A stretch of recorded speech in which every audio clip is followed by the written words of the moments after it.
அமெரிக்காவிலேயோ ஐரோப்பாவிலேயோ வேலை கிடைக்காதா? நம்ம அங்கே போய் நம்மளுடைய பாஸ்போர்ட் ஸ்டேட்டஸ் எப்படியாவது அமெரிக்கன் பாஸ்போர்ட்டோ இல்லை யூரோப்பில் ஏதாவது ஒரு நாட்டோட பாஸ்போர்ட்டாக மாற்றிட மாட்டாமா? அப்படி இருந்த காலம்லாம் போய் இன்னைக்கு யூரோப்பியன் யூனியனோட கவுன்சிலில் ஆண்டோனியோ கோஸ்டோ இருக்கார்.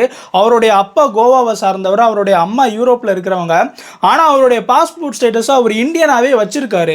இந்தியாவுக்கும் ஐரோப்பாவுக்குமான அந்த ஃப்ரீ ட்ரேட் அக்ரிமெண்ட் சைன் ஆகும்போது இந்த ஒரு அக்ரிமெண்ட் என் கூட பர்சனலாக கனெக்ட் ஆயிருக்கு அப்படின்னு இந்தியாவுடைய பாஸ்போர்ட்டை பாக்கெட்லேருந்து எடுத்து காமிச்சு என்னுடைய சிட்டிசன்ஷிப் ஸ்டேட்டஸ்னா ஓவர்சீஸ் சிட்டிசன் ஆஃப் இந்தியாவாக தான் இருக்குது அப்படின்றத சொல்லுதாரு. ஏன்னா அவர் இந்தியன் ரூட்டை சேர்ந்தவர், யூரோப்பியன் யூனியன் கவுன்சிலினுடைய பிரசிடென்ட். இந்த ஒரு விஷயம் அப்படின்றது உலக அளவில் இந்தியன் பாஸ்போர்ட்டுக்கான ஸ்டேட்டஸும் இந்தியாவினுடைய அந்த ஒரு வலிமையும் எந்த அளவுக்கு இருக்குது அப்படின்றத நமக்கு காட்டுது. அதே நேரத்தில் என்ன அப்படின்னு பார்க்கும்போது யூரோப்பியன் யூனியனுக்கும் இந்தியாவுக்கும், அதாவது 200 கோடி மக்களுக்கான ஃப்ரீ ட்ரேட் அக்ரிமெண்ட் அப்படின்றது சைன் ஆயிருக்கு. 200 கோடி மக்களுக்கு ஒரு மிகப்பெரிய மார்க்கெட் ஆக்சஸ் அப்படின்றது கிடைச்சிருக்கு. இந்த ஃப்ரீ ட்ரேட் அக்ரிமெண்ட்டுக்கு கீழே இந்தியா, அதுவும் குறிப்பாக நம்ம திருப்பூர்லேருந்து எக்ஸ்போர்ட் ஆகக்கூடிய டெக்ஸ்டைல் எந்த அளவுக்குனா 0% டேரிஃபில் ஐரோப்பிய யூனியனில் இருக்கக்கூடிய நாடுகளுக்கு ஏற்றுமதி ஆக போகுது. இந்தியாவை பொறுத்தளவுக்கு இந்தியாவில் இருக்கக்கூடிய டெக்ஸ்டைல் இண்டஸ்ட்ரிக்கு மிகப்பெரிய காம்படிட்டராக ஐரோப்பாவில் இருந்தது யார் அப்படின்னா பங்களாதேஷ். ஏன்னா அவங்க ரொம்பவே சீப்பாக ப்ரொடியூஸ் பண்ணி அதை யூரோப்பில் விற்றுக்கிட்டு இருந்தாங்க. அவங்க கூட காம்படிட் பண்ணுறதுல இந்தியாவுக்கு ஒரு சில சிக்கல் இருந்திருக்கு. ஆனால் இன்னைக்கு இந்திய பொருட்கள் இந்த 0% டேரிஃப் மூலியமா மிகப்பெரிய அளவில் விலை கம்மியாகி ஐரோப்பியன் மார்க்கெட்டில் ஒரு நல்ல காம்படிஷனை ஏற்படுத்த முடியும். இதனுடைய மார்க்கெட் வேல்யூ மட்டும் கிட்டத்தட்ட $32 பில்லியன் அப்படின்ற மாதிரி சொல்லுதாங்க. இது டெக்ஸ்டைல் இண்டஸ்ட்ரிக்கு மட்டும் இல்லை, ஜெம்ஸ் அதாவது டைமண்ட் டிசைனிங்க்கும் மிகப்பெரிய அளவில் இன்னைக்கு உதவியாக இருக்குது. ஏன்னா டைமண்ட் ஜெம்ஸ் மாதிரியான விஷயங்களுக்கு கூட யூரோப்பில் இந்த ஃப்ரீ ட்ரேட் அக்ரிமெண்ட்டின் மூலியமா 0% டேரிஃப் அப்படின்ற மாதிரி சொல்லியிருக்காங்க. அதையும் தாண்டி இன்னும் நிறைய விஷயங்கள் இதுக்குள்ளே அடங்கியிருக்கு. ஐரோப்பாவிலிருந்து இந்தியாவுக்கு இம்போர்ட் ஆகிற லக்ஸரி கார்ஸ், BMW, வாக்ஸ்வேகன் மாதிரியான கார்ஸுக்கெல்லாம் இந்தியா 110%லேருந்து 40%, அப்புறம் 10% டேரிஃபை கம்மி பண்ணியிருக்காங்க. இதனால் இந்தியாவில் இருக்கக்கூடிய காம்படிட்டர்ஸ் பாதிக்கப்படுவாங்களே, டாடா மஹேந்திராலாம் பாதிக்கப்படுவாங்களே அப்படின்னு கேட்டால் அந்த லக்ஸுரி கார்ஸை வாங்குறவங்களோட எண்ணிக்கை ரொம்ப கம்மி. இந்த லக்ஸுரி கார்ஸுக்கு நம்ம ஒரு ஃப்ரீ மார்க்கெட்டை திறந்து விடுறதன் மூலியமா நம்மளினுடைய மிகப்பெரிய இண்டஸ்ட்ரியாக இருக்கக்கூடிய டெக்ஸ்டைல் ஜெம்ஸ் எல்லாம் மிகப்பெரிய லாபத்தை ஐரோப்பாவில் அடைவாங்க அப்படின்றது தான் உண்மை. அதையும் தாண்டி உர்சுலா வாண்டர்லைன் என்ன சொல்லியிருக்காங்க அப்படின்னா, இந்த மகர சங்கராந்தியை குறிப்பிட்டு இந்தியாவுடனான இந்த ட்ரேட் டீலை நாங்கள் சைன் பண்ணியிருக்கோம், அது எங்களுக்கு மிகப்பெரிய மங்களம், அதாவது மிகப்பெரிய பொருளாதார வளர்ச்சியை தரும் அப்படின்ற மாதிரிலாம் சொல்லியிருக்காங்க. இந்தியாவினுடைய வளர்ச்சி அப்படின்றது தான் உலகத்தினுடைய வளர்ச்சி அப்படின்னு உர்சுலா வாண்டர்லைன் இங்கே ஒரு விஷயத்தை சொல்லியிருக்காங்க. ஏன்னா ஐரோப்பாவை பொறுத்தளவுக்கு காலங்காலமாக அவங்களுடைய பென்ஷனாக இருக்கட்டும் எல்லாத்தையும் கொண்டு போய் அமெரிக்காவில் தான் இன்வெஸ்ட் பண்ணாங்க.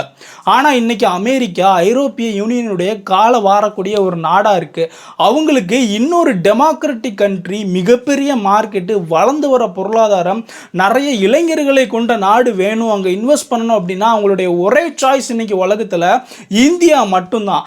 அந்த அடிப்படையில் இந்தியா கூட ஃப்ரீ ட்ரேட் அக்ரிமெண்ட் சைன் பண்ணியிருக்கிறதன் மூலியமா ஒரு மிகப்பெரிய இன்வெஸ்ட்மெண்ட்டுக்கான இடம் அவங்களுக்கு கிடைச்சிருக்கு. ஏன்னா இந்தியாவை பொறுத்தளவுக்கு அவங்க நிறைய இன்வெஸ்ட்மெண்ட் இங்கே கொண்டு வந்தால் நிறைய இண்டஸ்ட்ரீஸ் வரும், நிறைய ஸ்கில்டு லேபர்ஸ் இருக்காங்க. அதையும் தாண்டி ஐரோப்பாவில் நான் 5 மணி நேரம் தான் வேலை பார்ப்பேன், வாரத்தில் 5 நாள் தான் வேலை பார்ப்பேன் அப்படின்னு உழைக்கக்கூடிய மக்களினுடைய எண்ணிக்கை கம்மியாயிருச்சு. ஆனால் இந்தியாவில் உழைக்கணும், நியாய தர்மத்தின் அடிப்படையில் நம்மளுடைய வேலையை நம்ம சரியாக செய்யணும் அப்படின்ற இயற்கையாகவே பண்பாடு பாரம்பரியமிக்க மக்களினுடைய எண்ணிக்கை அப்படின்றது அதிகமாக இருக்கு. அதனால் இந்தியாவில் இன்வெஸ்ட் பண்ணக்கூடியது யூரோப்புக்கு மிகப்பெரிய லாபமாக இருக்கும். ஏன்னா சீனாவை பொறுத்தளவுக்கு அது ஒரு சர்வாதிகார நாடாக இன்னைக்கு இருந்துகிட்டு இருக்கு. இந்தியா அப்படின்றது ஒரு ஜனநாயக நாடு, அதையும் தாண்டி மிகப்பெரிய அளவில் ஸ்கில்டு லேபர்ஸை கொண்ட ஒரு நாடு.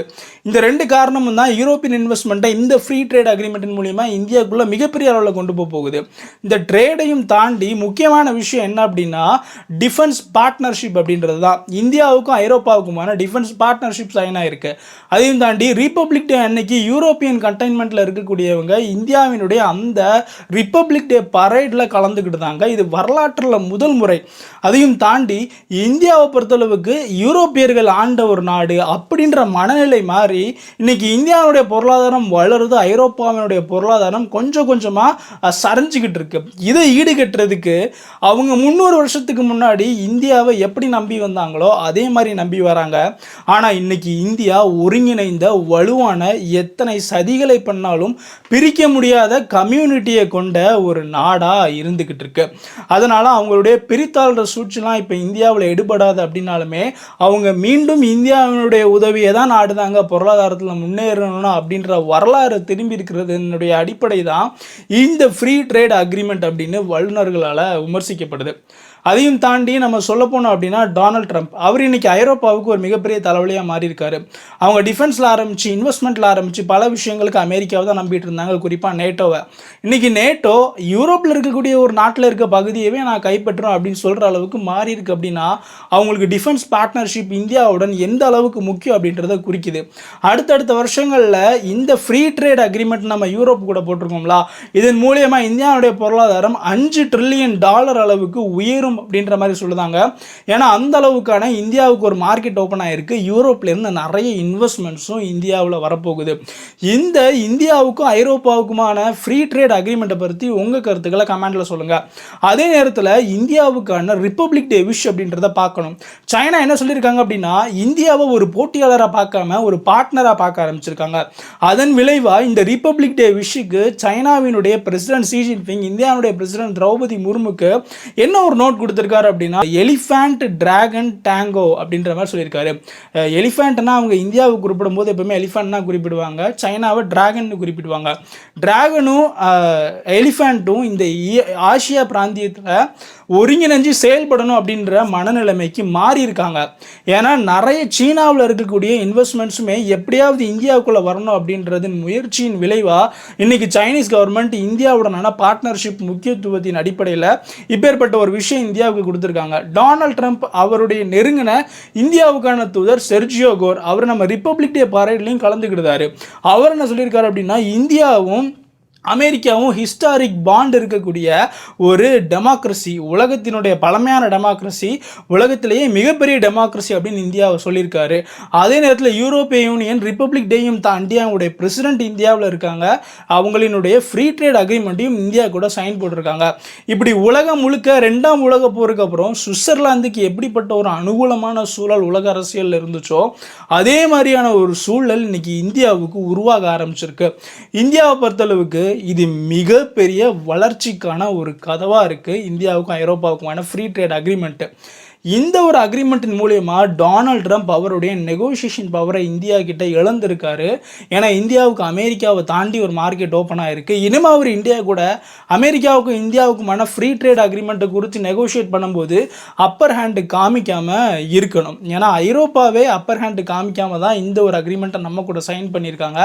அப்படி இருக்கும்போது பெரியண்ணன் மனப்பான்மையில் ட்ரம்ப் செயல்படுறதுக்கு ஒரு மிகப்பெரிய தடையாக இந்த அக்ரிமெண்ட் இருக்கும் அப்படின்ற மாதிரியும் சொல்லுதாங்க. நம்ம தமிழ் சேனலை சப்ஸ்கிரைப் பண்ண பார்க்குறவங்க சப்ஸ்கிரைப் பண்ணிக்கிடுங்க. ஜெய்ஹிந்த், வந்தே மாதரம்.